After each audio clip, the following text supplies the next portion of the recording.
Esta semana también conversé con César Vidal sobre un tema, a ver, apasionante. A mí me llama mucho la atención debido a la cantidad de escándalos de homosexualidad dentro de la Iglesia Católica, el cogollo de la Iglesia Católica. Estamos hablando del Vaticano. Y la cantidad de homosexuales, a decir de César Vidal, ahí es clamorosa.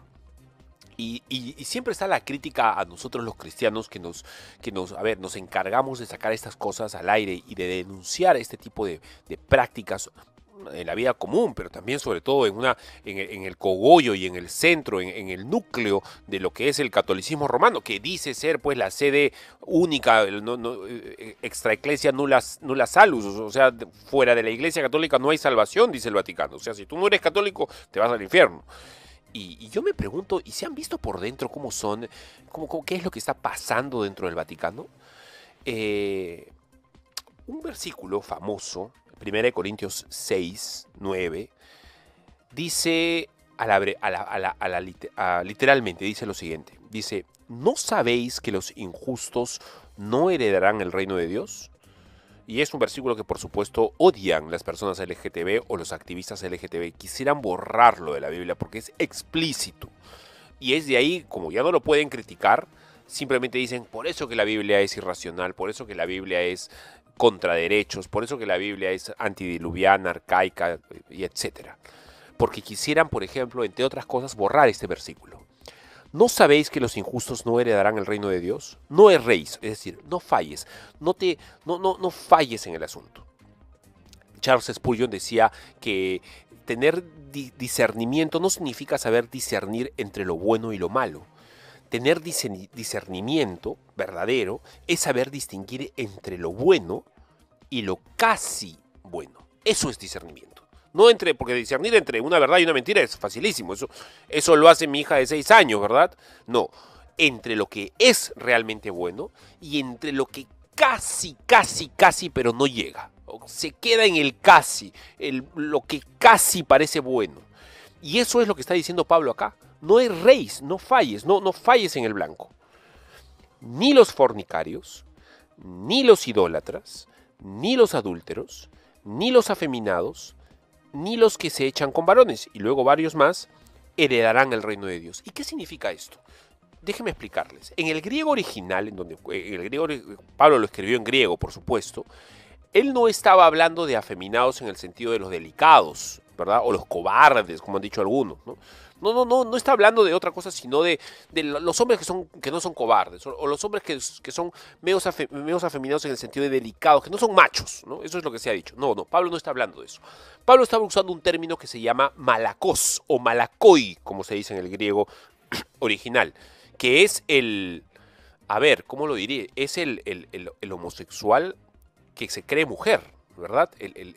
La parte de los homosexuales que no se consideran activos y no se consideran pasivos. Discúlpenme ustedes el término, pero eso es de lo que está hablando Pablo ahí. Y el otro término, los que se echan con varones, significa arsenocoites. Es la palabra arsenocoites. ¿Qué significa? Arsenos es hombre. Un arsenos en griego es un hombre. Y coites viene de coito, viene de cama. Eso es lo que significa coites, cama. Es decir, el hombre que se acuesta en la cama. Es decir, ni el afeminado, ni el hombre que usa a otro hombre como si fuera una mujer a la hora de echarse en la cama. Eso es lo que está diciendo el término. Ni el que hace de pasivo, discúlpenme, ni el que hace de activo. Ninguno de los dos. Porque en nuestra sociedad a veces los hombres se sacan pecho y dicen, no, yo no soy. Yo soy del otro lado, ¿verdad? Yo no soy el que hace, el que recibe, sino el que... ¿Me entienden ustedes? No voy a entrar en el detalle, pero Pablo está señalando ese tema. Ninguno de los dos, ni uno ni el otro, heredarán el reino de los cielos. Y yo le hablé de esto a César Vidal y se lo pregunté. ¿Cómo es eso, doctor Vidal, que la homosexualidad está imperando en los pasillos y en los pasajes y en los atriles y en las naves y en las oficinas del Vaticano? ¿Cómo es eso que el Vaticano se ha llenado de gays? Al punto que se habla de un lobby gay, al punto que se habla de que si tú no eres gay no puedes acceder a un lugar de autoridad o de preeminencia en el Vaticano. Bueno, lo que me respondió César Vidal, que conoce del asunto, que tiene amigos incluso que son prelados o que han sido prelados y que han salido espectorados por no haberse alineado al cogollo gay en el Vaticano, me respondió así. Doctor Vidal, buenos días. ¿Cómo está? ¿Qué tal? Muy buenos días, muy bien, gracias a Dios. Doctor, hace tiempo leí un libro que siempre se me ha quedado en la mente, este libro de Frédéric Martel llamado Sodoma. ¿Cuán cierto es esto de la homosexualidad extendida en el Vaticano o es una teoría de la conspiración? No, es cierto, es cierto. Yo he tenido ocasión de hablar con gente que ha desempeñado papeles de prelado dentro del Vaticano y efectivamente me ha comentado que la homosexualidad está muy extendida. Esto no quiere decir que todo el mundo que trabaja en el Vaticano son homosexuales o que el Papa sea homosexual o cosa parecida, pero sí es algo que está muy extendido. Y además, como sucede en otras ocupaciones, los homosexuales tienden a promocionar a otros homosexuales. Es decir, de la misma manera que, por ejemplo, en un canal de radio, en un canal de televisión donde entran homosexuales, procuran que los que entren sean también homosexuales, procuran promocionarlos casi como si fueran una orden secreta o como si fueran una secta. Lo mismo sucede en el Vaticano y no deja de ser muy interesante que cuando Benedicto XVI abdica como papa, uno de los problemas que él señala que no tiene fuerza para enfrentarse con él y que realmente no se atreve a enfrentarse con él y por eso renuncia al papado, es precisamente el enorme peso de los focos de poder homosexual dentro del Vaticano. Y esto es algo que, en fin, cualquier persona que tenga un conocimiento de ese funcionamiento interno de la jerarquía católica, pues sabe que es un problema muy serio que afecta, por supuesto, a obispos, a cardenales, al funcionamiento de la Santa Sede, a la promoción dentro del clero, y cualquiera que tenga un conocimiento histórico sabe que este es un problema de siglos.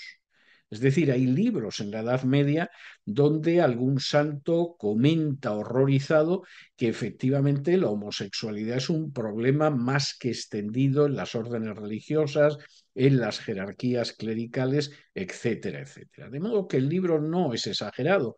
Habrá que ver si cada uno de los extremos que relata se corresponde con la realidad, hasta qué punto algunos están documentados y otros pues se sustentan en rumores, eso ya es otra cuestión, pero que existe ese problema no tiene discusión alguna. Y de ahí que en última instancia haya personajes de enorme relevancia dentro del Vaticano que están apoyando al movimiento homosexual, y esto es indiscutible, y de ahí que el propio Papa Francisco, pues al final haya decidido que es lícito bendecir las uniones homosexuales, porque él es muy consciente del peso de estos lobbies. Me sorprende siempre cómo debe estar reflexionando esta gente, doctor, porque, a ver, no debe ser un cristiano en el fondo, deben haber dejado de creer muchos de ellos porque no coincide una cosa con la otra. En el Vaticano hay un chiste que se suele repetir, yo creo que tiene parte de verdad y parte de burla, ¿no? Pero en el Vaticano se suele decir que los cardenales están en el secreto. Y entonces, cuando tú dices, ¿y cuál es el secreto? La respuesta es que Dios no existe. Es decir, la ironía del chiste sería que, bueno, que en última instancia los cardenales no tienen la menor preocupación por la ley moral, por lo menos muchos de ellos, por la sencilla razón de que no creen. Dejaron de creer. Esa es una posición social, es una posición de prestigio, es una posición de poder, pero realmente dejaron de creer hace mucho tiempo. Yo no creo que eso sea extensible a todos los cardenales o todos los obispos o todos los prelados, pero no cabe la menor duda de que eso es cierto en algunos casos. Es decir, hay personajes de enorme relevancia en el Vaticano cuyo amante masculino es conocido públicamente en Italia. Esto es algo tremendo. Quizá la persona que vive en el Perú, en Bolivia, en Argentina, bueno, pues tiene esa imagen idealizada del Vaticano. No hay nada más que vivir un tiempo en Roma, conocer a gente que trabaja en el Vaticano, tener amigos dentro y te cuentan quién es el amante del cardenal tal, quién es el amante del secretario de Estado cual, etcétera, etcétera. Pues los conoce todo el mundo en la sociedad italiana. Es decir, yo recuerdo, por ejemplo, como un amante de décadas de uno de los personajes más importantes del Vaticano, pues es un personaje conocidísimo, es un homosexual conocidísimo en Italia, que además le proporcionaba jovencitas a Berlusconi para sus fiestas. Es decir, es gente que efectivamente todo contacto, no voy a hablar de la moral católica, de una moral común y corriente, lo perdieron hace mucho tiempo. Y efectivamente lo que hay es una situación en la cual disfrutas de las prebendas del poder. Hace apenas unos días yo entrevistaba a una teóloga católica que es muy joven, que es criminóloga también y que ha trabajado mucho con la cuestión de los abusos sexuales del clero y me decía que ella estaba convencida de que un porcentaje muy elevado de los abusos sexuales era solamente para satisfacer la sensación de que tenían poder. Es decir, un sacerdote puede contratar los servicios de una prostituta, de un prostituto, etcétera, etcétera, pero en muchos casos la idea es poder sentir que desde su puesto como obispo, como sacerdote, como confesor, puede abusar de alguien porque se lo puede permitir. Y por supuesto, esto es patológico desde un punto de vista moral, puede que en muchos casos desde un punto de vista psicológico, pero yo creo que es imposible de negar. Tu reflexión final sobre el tema, doctor. Bueno, mi reflexión final sobre el tema es que no puede haber un divorcio entre lo que uno profesa creer y la vida que uno vive. Claro que ninguno de nosotros somos perfectos, claro que se pueden producir caídas en nuestro caminar con Dios, pero en cualquiera de los casos lo que no se puede vivir es una vida que contradice totalmente esos principios. Y yo creo que el hecho de esa presencia muy, muy importante de homosexuales en el clero católico finalmente es muy reveladora de la auténtica realidad del clero, en la cual con seguridad habrá sacerdotes que obedezcan el voto de castidad, que sigan el celibato, etcétera, etcétera. Pero no es menos cierto que hay abusadores sexuales, que siempre ha habido sacerdotes con amantes y que lamentablemente parece que hay un porcentaje muy importante de homosexuales activos. Muchas gracias, doctor. Muy amable. Un placer.